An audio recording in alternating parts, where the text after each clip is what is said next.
အားလုံးပဲမင်္ဂလာပါခင်ဗျာကျွန်တော်ရဲ့ Nation Channel ကနေပြီးတော့ကြိုဆိုပါရစေ Adobe Premiere မှာဗီဒီယိုတွေကိုဘယ်လိုမျိုး slow motion လုပ်ရမလဲဆိုတာကိုကျွန်တော်တို့ပြပေးသွားမှာဖြစ်ပါတယ် slow motion လုပ်တဲ့အခါမှာနီလန်းဘယ်လိုတွေရှိလဲဘယ်လိုနီလန်းတွေနဲ့အသုံးပြုရမလဲဆိုတာကိုလည်းကျွန်တော်တို့ပြပေးသွားမှာဖြစ်ပါတယ်ကျွန်တော်ရဲ့အတူဘယ်လိုလုပ်လဲဆိုတာကိုဗီဒီယိုလေးမှာသွားကြည့်ကြအောင်နော်ဗီဒီယိုလေးမစခင်မှာကျွန်တော်ရဲ့ channel လေးကို subscribe လုပ်ထားပေးဖို့တောင်းဆိုချင်ပါတယ်ခင်ဗျာ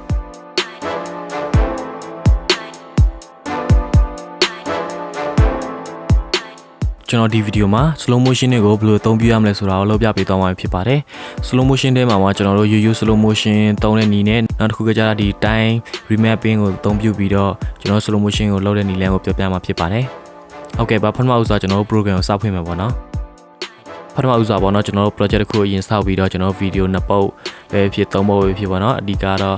ကျွန်တော်တို့ video ရှိဖို့တော့လိုတယ်ပေါ့ကျွန်တော်တို့ project တစ်ခုဘယ်လိုတည်ဆောက်လဲဆိုတာကိုသိချင်ရင်တော့ကျွန်တော်ရှေ့ဗီဒီယိုမှာအရင်ဆုံးသွားပြီးတော့ကြည့်ပြီးမှကျွန်တော်ဒီဗီဒီယိုကိုလာပြီးတော့လေ့လာနိုင်တယ်ပေါ့နော်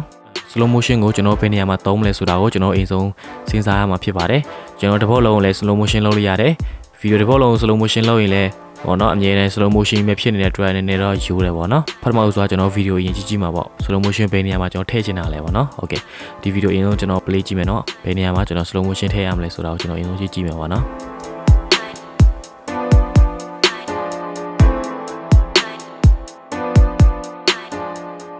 ်ဒါကတော့ပုံမှန်ဗီဒီယိုကတော့ကျွန်တော်တို့ဒီအရင်မြန်နေမှာပေါ့နော်ပုံမှန်အနေထားနဲ့ပဲသူမြန်နေတယ်ဒါပေမဲ့ဒီထက်တချို့နေရာမှာကျွန်တော်တို့ slow motion ထည့်ချင်တာပေါ့နော်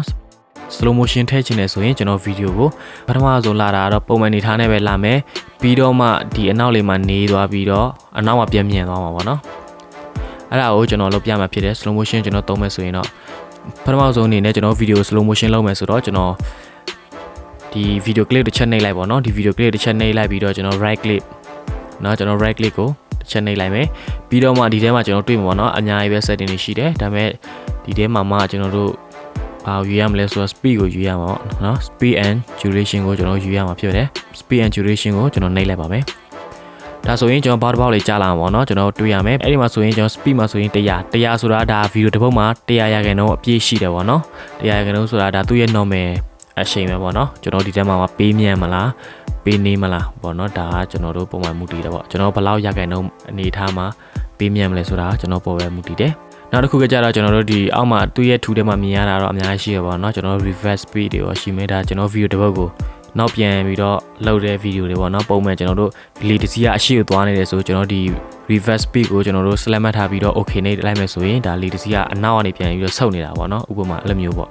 ့ဟုတ်ကဲ့ပါအခုကြောင်းတော့ကျွန်တော် speed ကိုပဲပြောသွားမှာဖြစ်တဲ့အတွက်เนาะ speed ကိုဘယ်လိုလုပ်လဲဆိုတာကိုကျွန်တော်ကြည့်ကြည့်မယ် okay 100မှာကျွန်တော်တို့ကပေးနေမှာဆိုတဲ့ဖြစ်တဲ့အတွက်ကျွန်တော်ခဏကိုပေးပြီးတော့သေးရမှာပေါ့เนาะအဲဆိုကျွန်တော်90အနေထားမှာထားလိုက်မယ် okay 90ပြီးပြီဆိုရင်ကျွန်တော် okay ပေါ့เนาะ okay ကျွန်တော်နှိပ်လိုက်မယ်ဒါဆိုရင်ဗီဒီယိုကဆိုရင်90အနေထားဆိုတာဒါဗီဒီယိုကနေလာရေပေါ့เนาะပြောမှဆိုပို့ပြီးတော့ထင်တာကျွန်တော်ဒီအနောက်ဗီဒီယိုကြည့်ကြည့်မယ်ဒီလေတစ်စီးရဆိုရင်အရင်မြန်တယ်ပေါ့နော်သွားတာသူမြန်နေတယ်အဲဒါကြောင့်ကျွန်တော် slow motion လုပ်မယ်ဆိုလက်ထူနေတူစွာပဲကျွန်တော် right click ကိုနှိပ်ပြီးတော့ speed ကိုယူမှာပေါ့နော်100မှာကျွန်တော်90ထားမှာပေါ့နော် okay ပြီးဒါဆိုရင်ကျွန်တော်တို့နေလာမှဖြစ်တဲ့အတွက်ကျွန်တော်ဗီဒီယိုကရှည်သွားတာပေါ့နော်ဒီဗီဒီယို line ကရှည်လာတယ်ပေါ့နော်အကယ်၍ခဏကြီးလေကျွန်တော်ဗီဒီယိုတွေကတိုးလာလေပဲမြန်လေဖြစ်တဲ့အတွက်ဗီဒီယိုကတိုးလာမယ်နေလေဖြစ်တဲ့အတွက်ဗီဒီယိုကရှည်လာမှာပေါ့နော်ဒီ line ကရှည်လာမှာပေါ့အဆိုရင်ကျွန်တော်ဖွင့်ကြည့်မယ်ပေါ့နော်90အနေထားနဲ့တော့ပြောင်းလိုက်ပြီဆိုတော့နေသွားပြီပေါ့နော်ဒါ slow motion ဖြစ်သွားပြီလေစီက slow motion ဖြစ်သွားပြီပေါ့နော်ပို့ပြီးတော့တချို့ကြည့်လို့ကောင်းသွားတာပေါ့နော်ဒါကတော့ဗီဒီယိုတစ်ပုတ်လုံးကိုကျွန်တော် slow motion လုပ်တာပေါ့နော်ဒါဆိုရင်ဗီဒီယိုတစ်ခုလုံးတစ် clip လုံးကိုကျွန်တော်ဒါ slow motion ဖြစ်သွားတဲ့ပုံစံကိုပြောပြတာပေါ့နော်တစ်ပုတ်လုံး slow motion မဖြစ်ချင်ဘူးကျွန်တော်ဒီရှေ့ဗီဒီယိုတစ်ပုတ်ကတော့ကျွန်တော်ပုံမှန်အနေထားနဲ့ပဲ slow motion သွားမယ်ဒီလေရောက်မှပဲလေပေါ်လာတဲ့အချိန်မှာ slow motion ဖြစ်ပြီးတော့ပုံမှန်နောက်မှာရှိတဲ့ဗီဒီယိုတွေကတော့ကျွန်တော်ပုံမှန်အမြန်နဲ့ပဲပေးထားမှာပေါ့နော်ဒါဆိုရင်ဒီအရှင်းနေရတယ်နည်းနည်းလေးပဲ slow motion လုပ်မဲ့သဘောပေါ့ဒါဆိုရင်ကျွန်တော်ဒီဗီဒီယိုကိုကျွန်တော်တို့ကတ်လောက်ရမှာပေါ့နော်ဒီထိပဲကျွန်တော် slow motion လုပ်ချင်တာဆိုတော့ကျန်တဲ့ဟာမလုပ်ချင်ဘူးဆိုတော့ကျွန်တော်ခက်နေလိုက်မှာပေါ့နော်ကျွန်တော်ပိုင်းဖြတ်လိုက်မှာပေါ့နော်မဟုတ်ရင်ကျွန်တော်လောက်လိုက်ရင်ကျွန်တော်ရောသွားမှာပေါ့နော်အဲကြောင့်ဒီရှိတဲ့ပလိတာလေးကိုယူပြီးတော့ကျွန်တော်ဒီလိုတဲ့နေရာကိုဖြတ်လိုက်မှာကျွန်တော်တို့ကြည့်ပေါ့နော် okay ဒီလောက်လေးပဲ slow motion ထားမှာပေါ့နော်ဒီနေထားနဲ့ slow motion ဒီထိကနေပြီးတော့စပြီးတော့ကျန်တဲ့ဟာတော့ပုံမှန် normal အတိုင်းပဲပြန်သွားမှာဖြစ်တဲ့အတွက်ကျွန်တော်ခတ်လိုက်မယ်ပေါ့နော် okay ခတ်လိုက်ပြီဆိုရင်ကျွန်တော်ဒီ video clip ကိုခဏပြတဲ့အတိုင်းပဲဒီ video clip ကိုကျွန်တော် right click နှိပ်ပြီးတော့ speed ကကျွန်တော်90ရာခိုင်နှုန်းပေါ့နော် okay 90ရာခိုင်နှုန်းပြီး okay အဲဆိုရင် video ကဒါနေသွားပြီပေါ့နော်ကျွန်တော်ဖွင့်ကြည့်မယ် ဒါဆိုရင်ဗီဒီယိုကနေသွားတယ်ပြီးတော့ပြန်မြန်သွားတယ်အဲ့မျိုးပေါ့နော်ဒါ slow motion ကိုကျွန်တော်တို့ဒီတဝက်ပြီးရင်ဒီနေရာကကြပုံမှန်နေထားအနေနဲ့ပြန်လည်သွားတာပေါ့နော်ဒါ slow motion လုံးနေတစ်မျိုးပါပေါ့နော်ကျွန်တော်တို့တချို့ဆိုရင်တဘောလုံးမပေးမြန်ရှင်တဲ့အတွက်ကျွန်တော် device စီပေးပြီးတော့မြန်တယ်ပြီးတော့ပြန်မြန်တယ်ပြီးတော့ပေးနေသွားတယ်အဲ့မျိုးတွေလုပ်လို့ရတယ်ပေါ့နော်ဒါတဝက်ဖြတ်တဲ့နေပေါ့နော်โอเคပါဒါဆိုရင်ပိုပြီးတော့တတိယမြင်ရတာပေါ့နော်ဒီဗီဒီယိုကနေတယ်ပြီးတော့ပြန်မြန်သွားတယ်โอเคဒါအားလုံးသိပြီလို့ကျွန်တော်မျှော်လင့်တယ်ဒါ slow motion ကျွန်တော်ပုံမှန်ရိုးလေးပဲသုံးသွားတာပေါ့နော်နောက်တစ်ခုကျ slow motion effect ကိုကျွန်တော်တို့ဘယ်နေရာမှာရနိုင်လဲဆိုတော့ကျွန်တော် slow motion ကို speed right click speed မသုံးချင်မှနဲ့နောက်တစ်ခုကျ shortcut အနေနဲ့ကျွန်တော်သွားမယ်ဆိုရင်ကျွန်တော်တို့ keyboard မှာရှိတဲ့ R ကိုနှိပ်လိုက်ပါ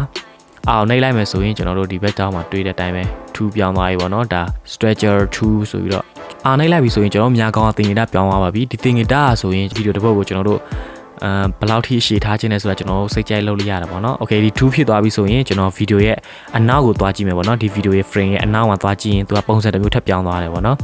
်ဒီများကိုအရှိသွားမလားဆိုပြီးတော့အနောက်သွားမလားဆိုပြီးတော့နှစ်ခုပြတာတယ်ပေါ့နော်ကျွန်တော်ဒီဗီဒီယိုအနောက်ပြန်သွားတော့လည်းတူပဲဘယ်ဗီဒီယိုမှာဆိုကျွန်တော်သွားတဲ့အခါမှာကျွန်တော်ဘယ် slow motion လုပ်ရှင်တယ်လို့လုပ်လို့ရပါတယ်โอเคဒါကြောင့်ကျွန်တော်အနောက်ဗီဒီယိုကို slow motion လုပ်မှာပေါ့နော်ကျွန်တော်ဒီအနောက်မှာထားပြီးတော့အရှိမထားလိုက်ရတယ်အနောက်မှာထားလိုက်ရတယ်ကျွန်တော်ဒီအနောက်မှာထားပြီးတော့ကျွန်တော်ဆွဲလိုက်ရပါတော့အနောက်မှာထားပြီးတော့ဖိပြီးတော့အရှိဆွဲလိုက်တဲ့ခါမှာဗီဒီယိုရဲ့ speed ကပိုပြီးတော့နေလာတယ်ပေါ့နော်ဒါ slow motion ဖြစ်လာတယ်ပေါ့နော်ပိုပြီးတော့နေလာတယ်ကျွန်တော်ဒီမှာရာခိုင်နှုန်းကြည့်ပြီးတော့သိနိုင်တယ်ပေါ့နော်56.36ရာခိုင်နှုန်းပေါ့နော်ဒါဆိုရင်ဗီဒီယိုတစ်ပုဒ်ကနေလာမှာပေါ့နော်โอเคဒါဗီဒီယိုတစ်ပုဒ်ကနေသွားပြီโอเคဒါဆိုရင်ကျွန်တော်တို့ကဗီဒီယိုပေးမြန်ချင်တယ်ဆိုရင်ကျွန်တော်တို့ကတခြားတူလောက်ကြမလို့ဒီတာကိုဖိပြီးတော့အနောက်ဒီအဖျားလေးကိုဖိပြီးတော့အနောက်ကိုဆွဲလိုက်ရမှာပဲဖိပြီးတော့အနောက်ကိုဆွဲလိုက်မယ်ဆိုရင်သူကတိုးလာတယ်ပေါ့နော်ပို့ပြီးတော့တိုးလာလေဗီဒီယိုတစ်ပုဒ်ကမြန်လာလေပေါ့နော်ဒါကျွန်တော် play ကြည့်မယ်ဒီဗီဒီယိုကိုမြန်ပေါ့နော်အရန်မြန်သွားတယ်ထိုနည်းတူစွာပဲနောက်ထပ်ဗီဒီယိုတစ်ပုဒ်ကိုလည်းကျွန်တော်ထပ်ဆွဲတယ်ပေါ့နော်အနောက်တိုးပြီးတော့တိုးထပ်ဆွဲတယ်ဆိုရင်ဗီဒီယိုကမြန်တယ်ပေါ့နော်တွေ့ရရေလိုင်းကိုကြည့်ချင်အဖြစ်ဗီဒီယိုကရမ်းမြန်တယ်ဟိုဘက်လေးစီကလည်းမြန်ထွက်နေတာပေါ့နော်အဲ့ဒါကျွန်တော်ပုံမှန်နည်းနည်းပေးပြီးတော့နေရှင်နေဆိုရင်အရှည်ထက်ဆွဲလိုက်ပါအနောက်မှာထားပြီးတော့အရှည်ထက်ဆွဲလိုက်မယ်ဆိုတာပုံမှန်ပို့ပြီးတော့နေပါပြီပေါ့နော်ပြန်နေလာတယ်ဒါဆိုရင်ဒီလောက်ပဲပြန်ထားကြည့်ရင်ကျွန်တော်ဗီဒီယိုကလည်းနည်းမြန်လာတယ်ပေါ့နော်ကျွန်တော်တို့ပုံမှန်ဒီ selection tool ကိုပြန်ရွေးတယ်ပြန်ရွေးပြီးတော့ကျွန်တော်ပြန်ကတ်လိုက်မှာပေါ့နော်ဟုတ်ကဲ့အကယ်၍ကျွန်တော်ဒီမျိုးမကတ်ချင်ဆိုရင်ကျွန်တော်ဒီလွတ်နေတဲ့နေရာကိုကျွန်တော်တစ်ချက်နှိပ်လိုက်ပါတစ်ချက်နှိပ်ပြီးတော့ right click ကိုတစ်ချက်နှိပ်လိုက်ပါပြီးတဲ့ခါမှာကျွန်တော်တို့ဒီ Reaper delete ဆိုပြီးတော့ပေါ်လာမှာပဲဒီ Reaper delete ရဆိုရင်ကျွန်တော်တို့တစ်ချက်နှိပ်လိုက်မယ်ဆိုရင်သူကဒီဗီဒီယိုနှစ်ခုက automatic ဆက်သွားမှာပါဒီဗီဒီယိုနှစ်ပုဒ်က automatic ဆက်သွားပြီပေါ့နော်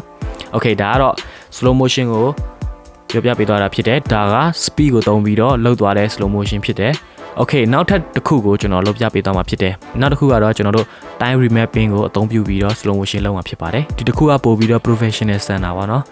ဆိုရင်ကျွန်တော်ဗီဒီယိုအကျယ်ဖြစ်အောင်ဖြစ်တဲ့အတွက်ဒီလွတ်နေနေရပေါ့မှာကျွန်တော် double click နှိပ်လိုက်ရင်ဗီဒီယိုအကျယ်ဖြစ်သွားမှာပေါ့နော်ဒါကတော့ shape ဗီဒီယိုတွေမှာကျွန်တော်ပြောပြပြီးဖြစ်ပါတယ် Okay ဒါဆိုရင်ကျွန်တော်တို့ဒီ time remapping ကိုသုံးမယ်ဆိုတဲ့ဖြစ်တဲ့အတွက်ကျွန်တော်ဒီဗီဒီယိုတစ်ပုဒ်ကိုထောက်လိုက်ပါတပုတ်ပဲเนาะဘယ်တပုတ်ပဲဖြစ်ကျွန်တော်ထောက်လိုက်ပါ Okay ကျွန်တော်ကနောက်ဗီဒီယိုကိုထောက်လိုက်ပါเนาะနောက်ဗီဒီယိုထောက်လိုက်မယ်ဆိုရင်ကျွန်တော်တို့ဘယ်ကိုသွားမလဲဆိုရင်တော့ right click ကိုနှိပ်လိုက်ပါ right click ကိုနှိပ်ပြီးတော့ကျွန်တော်ဒီများကောင်းပါเนาะထူတဲ့အားလုံးမရှိဘူးသူကတော့ဒီများကောင်းကိုဖိတဲ့အောက်ကိုကျွန်တော်ဆက်ပြီးတော့ရှာမှာပါเนาะရှာမဲ့ခါမှာကျွန်တော်တို့ဒီ show clip keyframe ဆိုပြီးတော့တွေ့ပါမယ်အဲ့ဒီမှာကျွန်တော်တို့အများကြီးရှိရပါတော့เนาะဒီထဲမှာကျွန်တော် time remapping ကိုအသုံးပြုပြီးတော့လောက်တော့မှာဖြစ်တယ်ပေါ့เนาะ slow motion ကိုဒါလည်းတူပဲ speed ပဲဒါပေမဲ့သူက time remapping ထဲမှာသူက speed ကိုသုံးမှာပေါ့ဟုတ်ကဲ့ဒါဆိုရင်ကျွန်တော် speed ကိုယူလိုက်ပါမယ် speed ကိုယူလိုက်ပြီဆိုရင်ကျွန်တော်ဗီဒီယိုရဲ့ပုံသဏ္ဍာန်ကပြောင်းသွားပြီခဏတော့ line ကဒီဘက်ဗီဒီယိုပြန်ကြည့်မယ် line ကဒီပုံမှာရှိတယ်ပေါ့နော် line ဒီ line တွေထားကြတော့သူကတော့ opacity line ဖြစ်တယ်ပေါ့နော်ရုပ်အလင်းအမိန်ပေါ့နော်ဒါပေမဲ့ဒီကောင်ကကြတော့ speed ဖြစ်တဲ့အတွက်ဒီ line လေးကအလယ်မှာရောက်သွားတာဖြစ်တယ်အားလုံးတွေ့ပါတယ် line ကိုအလယ်မှာရောက်သွားပြီ Okay ကျွန်တော်ဘယ်လိုအသုံးပြုရမလဲဆိုတော့ဒီတစ်ခါကျွန်တော်တို့ဖန်းကိုအသုံးပြုရမှာပေါ့နော် ball pin ကိုအသုံးပြုပြီးတော့ကျွန်တော်လုပ်ရမှာဖြစ်တယ် shortcut အနေနဲ့ keyboard ပေါ်က P ဖြစ်တယ် P ကိုနှိပ်လိုက်မယ်ဆိုရင်ကျွန်တော်ဖန်းဖြစ်ပြီပေါ့နော်ဖန်းရပြီ Okay ဒါဆိုရင်ကျွန်တော်ခဏပြောသွားသလိုပဲဒီဗီဒီယိုမှာဒီနေရာကနေပြီးတော့ဒီနေရာထိပဲ slow motion သုံးပါပေါ့နော်အဲဆိုရင်ကျွန်တော်ကဘယ်လိုလုပ်ရမလဲဆိုရင်တော့ဒီထိပဲပေါ့နော်ဒီထိပဲယူမယ်ဆိုတော့ဒီနေရာကိုကျွန်တော် left click တစ်ချက်နှိပ်လိုက်ပါ Okay ဒါဆိုရင်ကျွန်တော်တို့အမှတ်သားလေးတစ်ခုရသွားပြီပေါ့နော် selection tool ကိုပြန်ယူမယ်ပေါ့နော် keyboard ပေါ်က view ပြန်နှိပ်လိုက်မယ်ဆိုရင် selection tool ပြန်ရပါမှာကျွန်တော်တို့ဒီ video ပေါ်က speed line ပေါ်ကိုကျွန်တော်တို့ဆွဲရမှာပေါ့နော်ကျွန်တော်တို့ဒီ speed line ပေါ်ရောက်တဲ့ခါမှာကျွန်တော်တို့သင်္ကေတကပေါ့နော် အပေါ်အောက်ဆိုပြီးတော့တင်ဂီတာဖြစ်နေတယ်ပေါ့နော်အဲ့ဒါကျွန်တော်တို့အကယ်၍အပေါ်ကိုဆွဲမဲ့ဆိုရင်ဗီဒီယိုကပို့ပြီးတော့မြန်လာမှာပေါ့နော်အောက်ဆွဲမဲ့ဆိုရင်ဗီဒီယိုကပို့ပြီးတော့ slow motion ဖြစ်လာမှာပေါ့နော်ပြီးရင်လွတ်လိုက်ပေါ့နော်โอเคဒါဆိုရင်ဗီဒီယိုကမြန်နေတာပေါ့နော်မြန်ပြီးတော့ပုံမှန်နေထားနဲ့ပြန်ဖြစ်သွားပါပေါ့နော်ကျွန်တော်က slow motion ပြန်လုပ်မယ်ဆိုဒီ line ပေါ်မှာပြန်ပြီးတော့ selection tool နဲ့အောက်ပြန်ဆွဲချမယ်ဆိုရင်အောက်ထိဆွဲချပါနော်ဒါဆိုရင် slow motion ဖြစ်သွားပြီပေါ့နော်โอเคဒါဆိုရင်ဒီလောက်နေထားဆိုဗီဒီယိုကလည်းရှည်လာတယ်ဒါ slow motion ဖြစ်ပြီပေါ့နော်โอเคကျွန်တော် play ကြည့်မယ်โอเคဒါတော့မှအရင် slow motion မဖြစ်သေးဘာဖြစ်ဆိုတော့ line ကအလယ်နီးပါးလောက်ပဲရှိသေးတယ်အောက်ထိဆွဲမှာပေါ့နော်90အနေထားလောက်ထားမှာပေါ့နော်ကျွန်တော် line ကိုရာခိုင်နှုန်းကြည့်မယ်ဆိုရင်90အနေထားနဲ့ထားမှာပေါ့နော်โอเค90အနေထားနဲ့ထားမယ်ဆိုရင်ကျွန်တော် play ကြည့်မယ်စင်ပြေတယ်ပေါ့နော်ပုံမှန်နေပြီးတော့မြန်သွားတာပေါ့နော်ဒါနောက်ထပ်နည်းနည်းထပ်နေမယ်39ရာခိုင်နှုန်းလောက်โอเคကျွန်တော် play ကြည့်မယ်နေပြီးတော့မြန်လာတာပေါ့နော်ဒါဆိုရင်အားလုံးလည်းမြင်ရမှာပေါ့နော်ဒါ slow motion ကိုကျွန်တော် time remapping နဲ့အသုံးပြုသွားတာပဲဖြစ်တယ်ပေါ့နော်နောက်ဆုံးမှလည်းကျွန်တော်ဒီနေရာမှာမြန်ပြီးတော့တစ်ခါပြန်ပေးနေလို့ရပြန်ရောโอเคဒါဆိုရင်ကျွန်တော်ဖမ်းကိုပြန်ယူမယ်ပါဖမ်းပြန်ယူပြီးတော့ကျွန်တော်လိုချင်တဲ့ဒီနေရာမှာဒီ line ပေါ်မှာတစ်ချက်နေလိုက်ရင် select နောက်တစ်ခုထပ်ဖြစ်သွားတာပေါ့နော်โอเคပြီးတော့လည်းကျွန်တော်တစ်ခါ selection tool ကိုပြန်ယူတယ်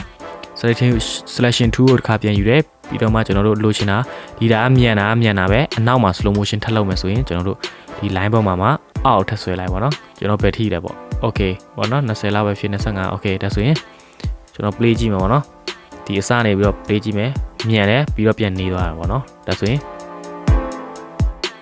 ပို့ပြီးတော့ကြည့်ရတာဒါ smooth ဖြစ်သွားတယ်ပေါ့နော် slow motion ကိုသုံးတာဒါ professional ဆက်ဆံနဲ့ကျွန်တော်တို့သုံးသွားတာဖြစ်တယ်ပေါ့နော်ကျွန်တော်တို့ဒါ breaker နဲ့ဖြတ်ပြီးတော့ခက်ပြီးတော့လည်းသုံးလို့ရတယ်ဒါပေမဲ့ကျွန်တော် time remapping ကိုသုံးတဲ့အတွက်ပို့ပြီးတော့ video တစ်ပုဒ်ပေါ်မှာရှင်းရှင်းလင်းလင်းနဲ့ကျွန်တော် slow motion ကိုသုံးလို့ရတယ်ပေါ့နော်ရှုပ်ထွေးမဖြစ်တော့ဗီဒီယို2ခု3ခုတွေပါတဲ့အပိုင်းဖြတ်တွေမရှိတော့ဘူးပေါ့နော်ဒါဗီဒီယိုတစ်ပုဒ်ပေါ်မှာပဲကျွန်တော် time remapping နဲ့သုံးပြုသွားတဲ့အတွက်ပို့ပြီးတော့ရှင်းရှင်းလင်းလင်းနဲ့လည်းဖြစ်သွားတာပေါ့နော်โอเคဒါကတော့ time remapping နဲ့သုံးပြုသွားတာဖြစ်တယ်ပေါ့နော်ဟုတ်ကဲ့ပါဒါဆိုရင်အားလုံးလဲပေါ့နော်ရလိမ့်မယ်လို့မျှော်လင့်နေကျွန်တော်တို့ပုံစံမျိုးနဲ့သုံးပြုလို့ရတယ်ပေါ့နော်တရားနဲ့တရားပုံစံမတူကျွန်တော်ဗီဒီယိုတစ်ပုဒ်နဲ့တစ်ပုဒ်မတူတဲ့အခါမှာလဲကျွန်တော်တို့ edit တဲ့ပုံစံတွေမျိုးပြောင်းလဲနိုင်တယ်ပေါ့နော်ဒါကတသက်မှတ်တယ်မရှိဘူးကိုပိုင်တဲ့နီလန်နဲ့ကိုလုပ်လို့ရတယ်ပေါ့နော်ကျွန်တော်ရှေ့ကပြသွားတဲ့ speed နဲ့သုံးလဲရတယ်ဒါလည်းနီလန်တစ်မျိုးပဲပေါ့နော်ဒါပေမဲ့ဒီနီလန်ကတော့နည်းနည်းတော့ရှုပ်ထွေးတာပေါ့ဒါပေမဲ့ကျွန်တော်ကတော့ဒီ time remapping ကိုလည်းကျွန်တော် recommend လုပ်ချင်တယ်ပေါ့နော်ကျွန်တော်ကြည့်ရတဲ့အခါမှာလဲပို့ပြီးတော့ဗီဒီယိုတစ်ပုဒ်ပေါ်မှာ smooth ဖြစ်တယ်ပေါ့ဟုတ်ကဲ့အခုဆိုရင်တော့เนาะကျွန်တော်ရဲ့ဗီဒီယိုကြည့်ခြင်းအဖြစ်တခုရမယ်လို့လည်းကျွန်တော်မျှော်လင့်ပါတယ်အားလုံးပဲတူကျွန်တော်ရဲ့တူ like ပြီးတော့ကျွန်တော်ရဲ့တူအားလုံးပဲ like လေးလာပေးတဲ့အတွက်လည်းအထူးပဲကျေးဇူးတင်ရှိပါတယ်နောက်ထပ်ဗီဒီယိုသစ်တွေမှာလည်းကျွန်တော်တို့ပြန်လည်တွေ့ကြမယ်နော်ခုလိုမျိုးကျွန်တော်ရဲ့ channel မှာလာပြီးတော့လေ့လာအားပေးတဲ့သူတွေအားလုံးတခုရလိမ့်မယ်လို့ကျွန်တော်မျှော်လင့်ပါတယ်နောက်ထပ်ဗီဒီယိုသစ်တွေလည်းတင်မှာဖြစ်တဲ့အတွက်ကျွန်တော်ဒီ channel လေးကို subscribe လုပ်ထားပေးဖို့တောင်းဆိုချင်ပါတယ်ခေါင်းလောင်းလေးကိုနှိပ်ချင်အဖြစ်ကျွန်တော်တင်တဲ့ဗီဒီယိုတွေများကိုအချိန်နဲ့တပြေးညီသိရမှာဖြစ်ပါတယ်ပြီးခဲ့တဲ့ဗီဒီယိုတွေမှာလည်းကျွန်တော်မတူညီတဲ့အကြောင်းအရာလေးတွေနဲ့ပြောပြပေးသွားတာရှိတယ်တချို့မကြည့်ရသေးဘူးဆိုရင်အဲ့ဒီဗီဒီယိုဟောင်းလေးတွေမှာသွားပြီးတော့ပြန်ကြည့်လို့ရပါတယ်ပေါ့နော်နောက်ထပ်ဗီဒီယိုသစ်တွေလည်းတင်ဦးမှာဖြစ်ပါတယ်အားလုံးကျေးဇူးတင်ပါတယ်